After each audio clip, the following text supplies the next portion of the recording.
Magandang gabi mga kahuan. Narito na ating latest weather update. Magandang hapon. Update na muna tayo sa lagay na ating panahon ngayong ikalibang araw ng Marso, taong 2024, araw ng Tuesday.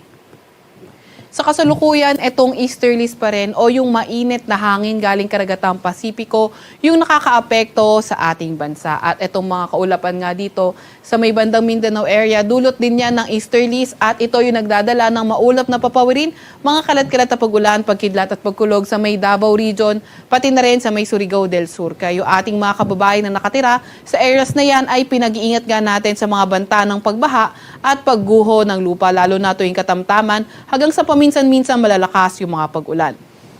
Para naman sa Metro Manila at sa nalalabing bahagi ng ating bansa, asahan naman natin yung partly cloudy to cloudy skies, may mga tsansa ng mga localized thunderstorms. At sa kasalukuyan, wala naman tayong namomonitor na low pressure area man or bagyo sa loob or malapit sa ating Philippine Area of Responsibility. Para naman sa lagay ng panahon bukas sa May Luzon area, inaasahan nga natin di lang sa May Luzon, pati na rin sa ating kabuong kapuluan. For tomorrow, partly cloudy to cloudy skies pa rin tayo. Dito sa May Luzon, mga tsansa nga lang ng mga localized thunderstorms yung kailangan natin pag-ingatan. Yung mga thunderstorm natin posibleng tumagal ng as short as 30 minutes and pwedeng umabot ng mga 3 hours sa mga severe cases. Agwat at temperatura sa Metro Manila for tomorrow, 24 to 33 degrees Celsius, 18 to 25 degrees Celsius sa may Baguio, 14 to 32 degrees Celsius sa may Lawag, 24 to 33 degrees Celsius sa may Tugigaraw at 24 to 32 degrees Celsius sa may Legazpi. Para naman sa Puerto Princesa, 25 to 32 degrees Celsius at sa may Calayan Islands ay 25 to 33 degrees Celsius.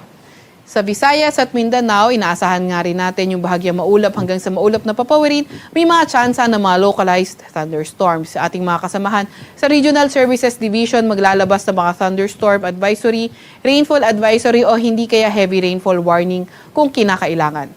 Agwat ang temperatura sa Metro Cebu for tomorrow, 26 to 32 degrees Celsius, 26 to 32 din sa may Iloilo City, 25 to 32 degrees Celsius sa may Tacloban, 25 to 31 degrees Celsius sa Cagayan de Oro, 25 to 33 degrees Celsius sa may Davao at sa may Zamboanga naman, 24 to 33 degrees Celsius.